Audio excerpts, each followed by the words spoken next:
Welcome back. So in the last lecture we have seen how to drive the data which is required for your test case, and now we will see how to run this test case with multiple set of data in multiple runs. Now for example, I'll go back to my conf test. Yeah, I'm already here. So let me create another test. So let's say you want to run one test with multiple browsers. You have a test case and you want to trigger that in different browsers, Chrome, Firefox and Internet Explorer. So you can actually create a fixture and you can tell, basically you can pass the multiple data sets so that fixture will get a knowledge that I have to run the test case where I am connected to in multiple times, and every time I have to pick one data set. That's the concept. I'll show you practically so that you can correlate. Firstly, here you have to say pytest.fixture, right? Inside you have to clearly tell that this fixture is now parameterized. To tell that you have to pass params like this. You see that you are already getting suggestion. Params equals to, and then you can pass the data you need. So let's say I have given Chrome and then Firefox and then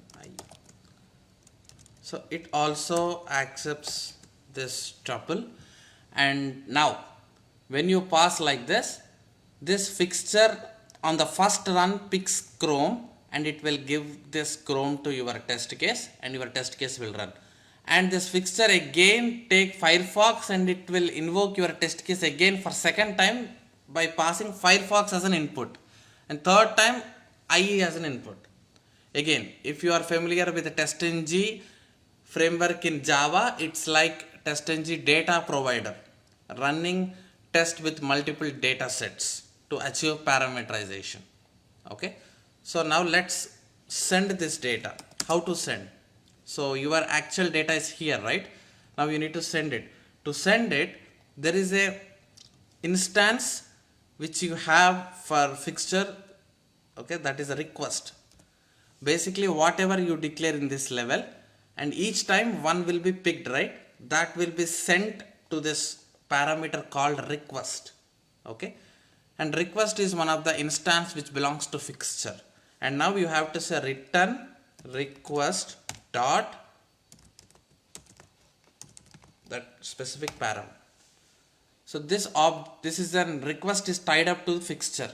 You can say this as an object.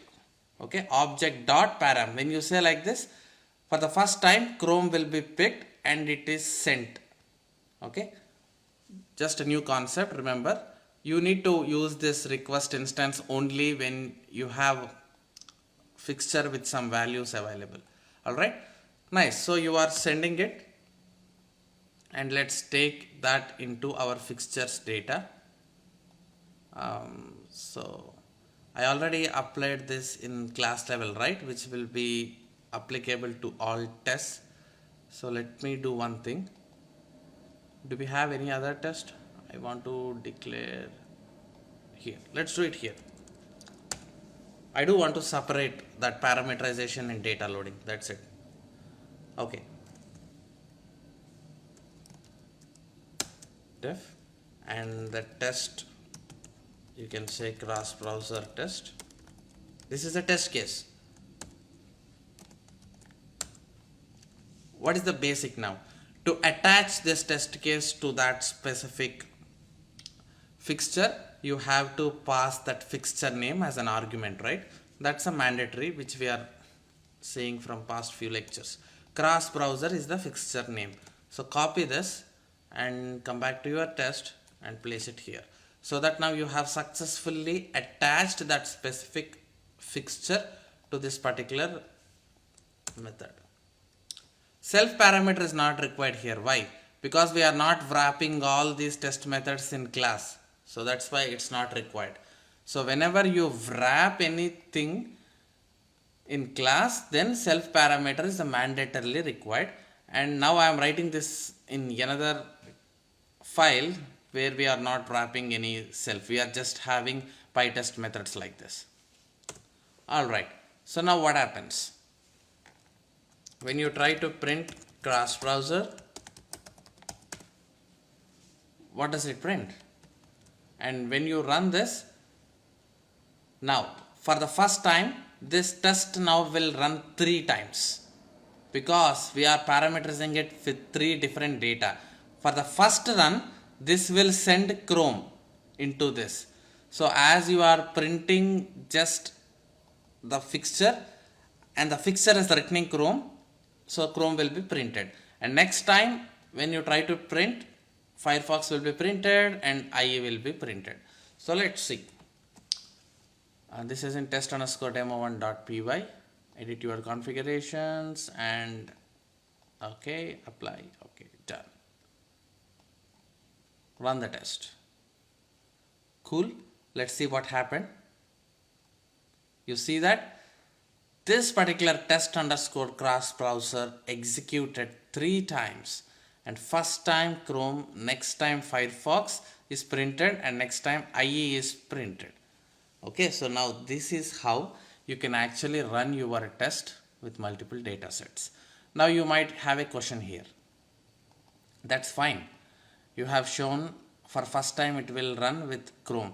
But when you run each and every time, you may have multiple data like this, right? Why will you have only one value? So let's say for the first run, you might need to send which browser you are executing, and what is the username, what is the password, everything. You might have multiple data which need to be passed for every run. So in that case, how do you work? Okay, that's a tricky thing, right?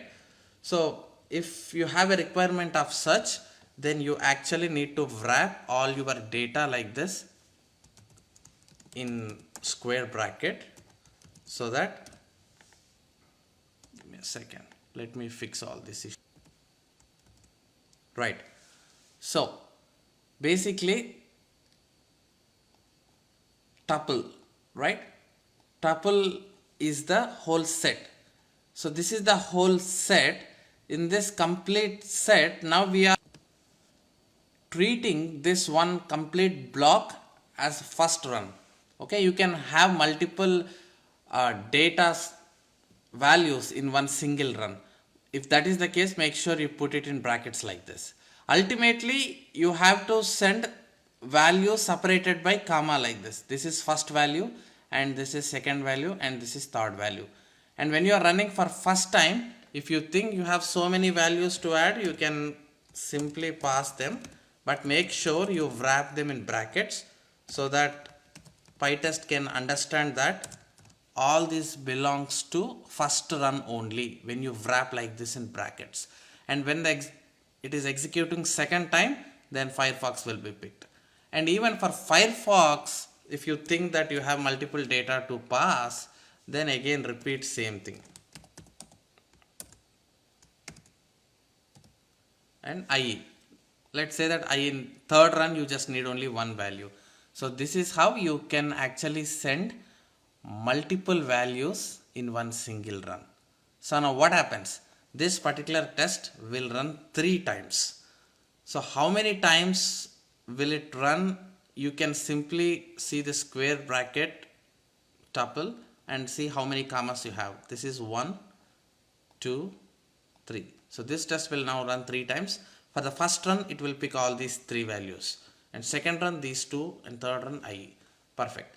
So we were sending in the first run all these values to request instance, and you can return it with request.param so that this complete values will be sent, right?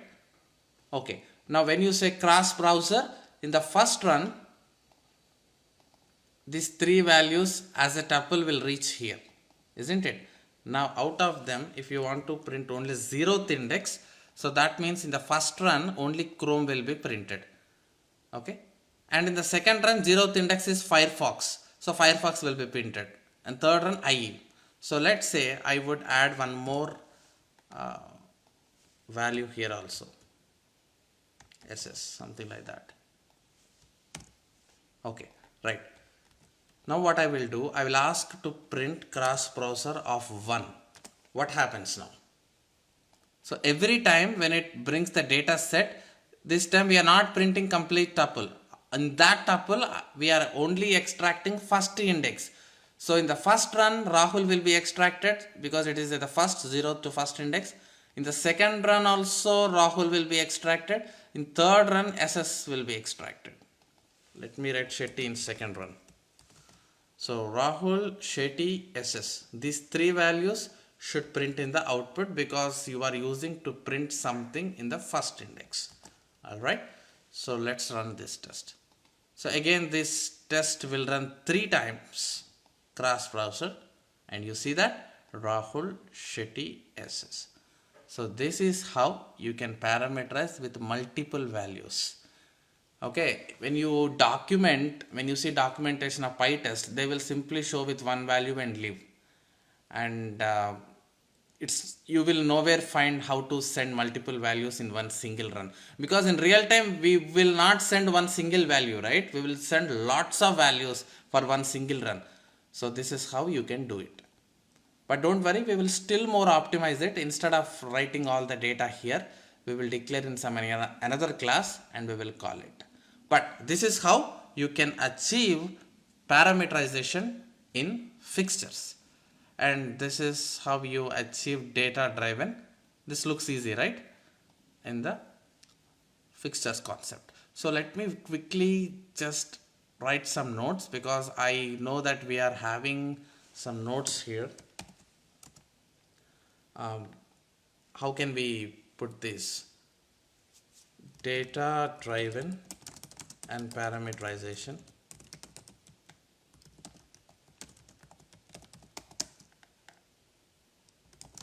can be done with return statements in tuple format.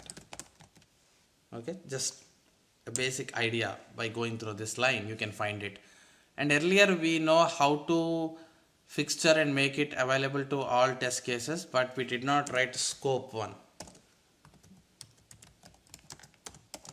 When you define fixture scope to class only,